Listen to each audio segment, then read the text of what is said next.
Welcome to this video, guys. Snowman. I've got a few hollow handle survival knives here. I want to do a video, do a little show and tell here for you. The very last one that I want to show you is a Seizo Imai. I'm not even sure if I'm pronouncing his name correctly, but he was a famous knife maker from Japan. He passed away in 2014. He's very well known, and so I want to, out of respect to him, I want to do his knife last and talk about his knife and show you guys that. It's really cool. It's one of his custom hollow handle survival knives. It's in OS 8 stainless. In Japan they call it A8. So we're going to look at that, and I hope you guys enjoy this. I'll try to make it interesting and informative as I can. So here we go. Alright, the very first hollow handle survival I want to show you guys. This is a very... The knife itself is not necessarily that rare. It's finding the original sheath is what is rare. This sheath is very hard to find. I've been looking for this setup for over 15 years. Finally found it. And the knife itself is just an outstanding example. This is the Explorer Wilderness II. It's like new old stock. Really nice shape. And look at that secondary cutting edge they put on there. That's like a 15-degree secondary cutting edge angle, and that's what you really need on these type of knives. Even my knives, I do a 10 to 15 degree, and I also do a 0 tolerance straight razor blade profile, but I can't get over that secondary cutting edge they put on that. Just, it's beautiful. They did just a great job on it. But what's neat is the sheath system. It's got a compass here. It's just slid in this slot, and I've got it, got a retention there with the paracord. Got a neat little flashlight system that came with it. Still works. And I put this fire plug in there for starting fires. Got the survival items that it came with. These were in the handle. I just put them in a package. All your fishing stuff.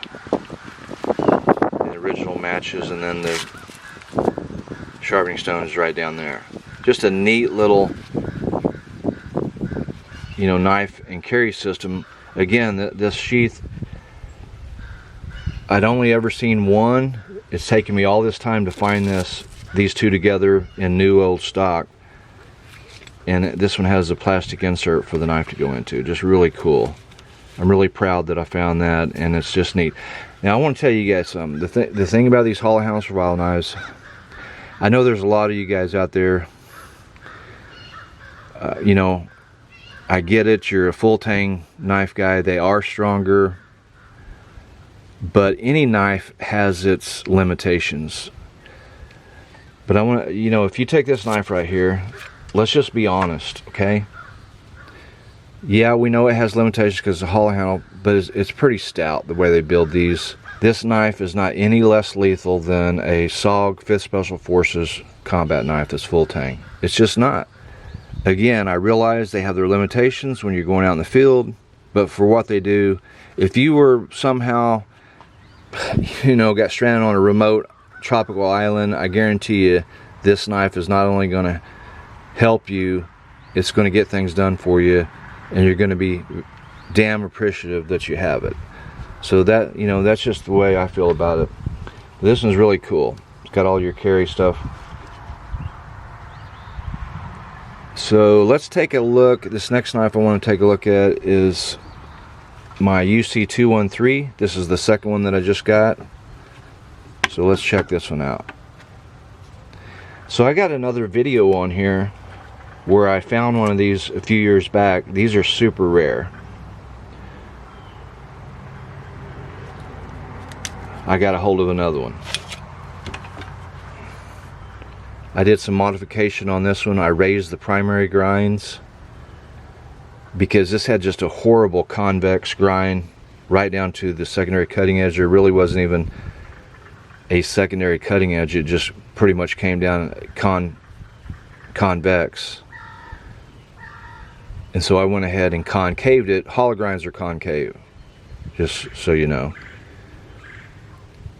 So I hollow grind it down to 0. This thing's just really super sharp, close to straight razor sharp. That's going to perform. And I sandblasted the handle and the cap in. I put a brand new compass in that cap. It's really neat. This is the UC213. I've got a video that's called, I call it the Unobtanium, because they're just so rare. This is the second one that I've only ever found. I stamped the first one 01 on the guard here. This one's stamped 02. I'm going to continue to search over and over and all over to try to get another one of these. I want to have a small handful of them, and I'll have them all individually numbered. So let's move on to the next knife. And just so you know, I have to section these videos because my camera will overheat if I just keep running it. Want to include my M24 Model 24 Soldier.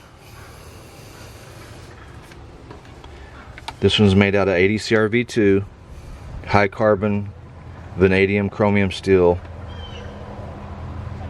And if you guys go over to my website, you can read all about how we do these tangs. This thing is what I'm calling a hybrid. It's a hybrid because it's not like your normal hollow handle throttle knives where they're either bolted in or they go in a certain depth. We take up 1/3 of that hollow handle tube. We taper the shoulders so we don't have a 90-degree angles.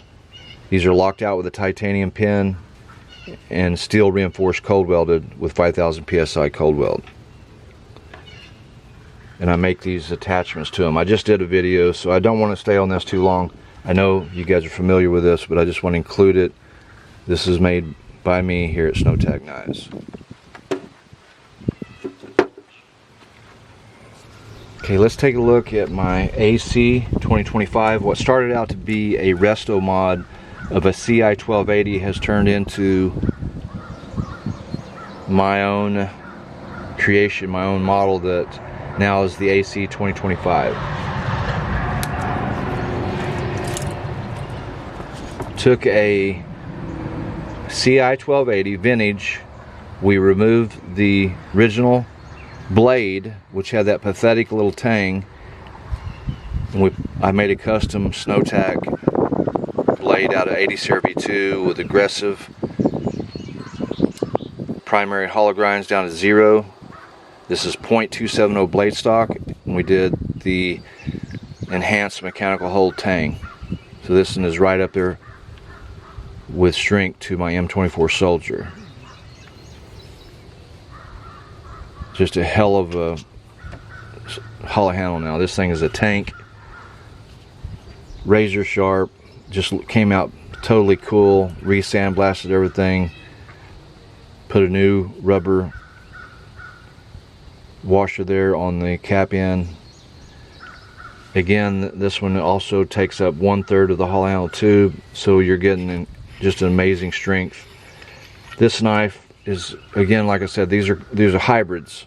These aren't like your typical hollow handle throttle knives where they're bolted down here, or even when they come up about 1 inch. These are a full 1 3/4 to 2 inches. Still got some room there for your survival items. And now you've got an insanely strong hollow handle throttle knife.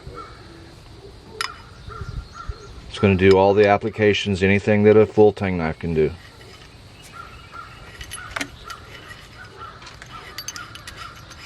Sandblasted, stamped 80 CRV2. Got my maker's mark right down here, snow. Did some really wicked serrations. I open up those bottom towers now. We put some nice gullets in there, and then straight clip point. with a aggressive primary hollow grinds. We just went and reused the original sheath. You can put the spikes in there. Get them out here.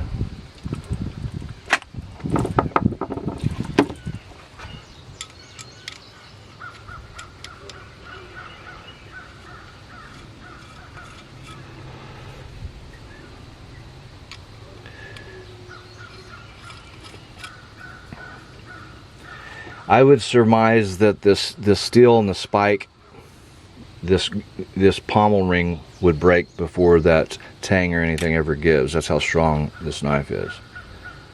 So the original 184s were rated at 275 pounds. This one is going to go way above that.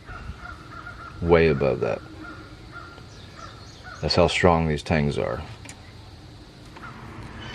This is the Explorer Master.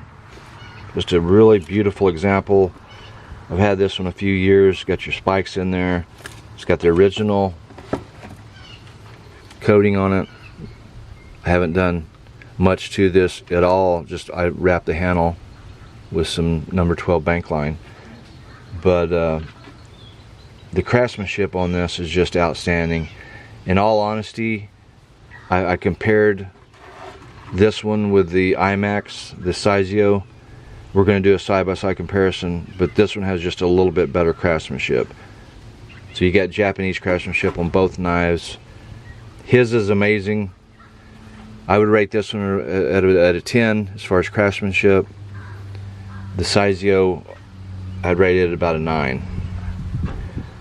But in that gorgeous Holly House Survival Knife, Explorer Master 21032, 440 stainless steel. 440 is, at one time I thought it was 440C, but the more I researched it, 440 is just 440A, which is still pretty decent stainless steel.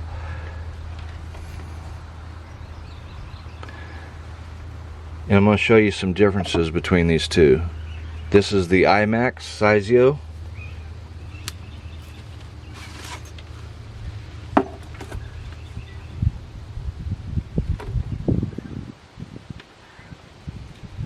Looks really killer with that black. Side-by-side comparison. They're both exactly the same thickness, but I'm going to point out some differences here. The guard on this one is a full 1/4 inch. This one is under a 1/4 inch, which is fine because that's going to cut down your weight. Surprisingly, the IMAX is still heavier. Another thing that's interesting, this one has 1, 2, 3, 4, 5, 6 towers, serration towers. This one has 1, 2, 3, 4, 5, 6, 7. If you look at all the IMAXs that I was able to find online, there's 8 towers. So this must have been one of his very first ones, is what I'm thinking. I don't know. I'd be speculating. But the craftsmanship is just outstanding on both of them. The spikes are interchangeable. The caps are interchangeable. The primary grind on the Explorer Master is a little higher. This one is 3/4, a little over 3/4 inch. This one is a full 7/8 inch wide primary grinds. Got the scallop serrations. These were copies of the 184. In my opinion, the Japanese makers of these, I just believe these are better made than the 184. In all honesty, these have better steel. I think there's more attention to detail on the grind lines. Just little things that I look for, you know, so which I can see. So these are pretty cool. Feel very fortunate to have these in my collection. Hope to find some more down the road. That's, you know, that's what's enjoyable about collecting these Holly House Survival Knives. It's not just about going out and using them, which I would never use these two anyway, just because they're highly collectible pieces. But yeah, they are on the heavy side, but it's the history and the collectability of it to me. I don't care about weight. I actually love a heavy knife. That's just me. This one comes with a tanned IMAX sheath. He put the spikes down here, which I thought was pretty cool. and they'll even, that knife there will fit in this sheath, vice versa. The craftsmanship on both of them is just, it's right up there. Guys, I hope you enjoyed this, and I will see you guys in the next one.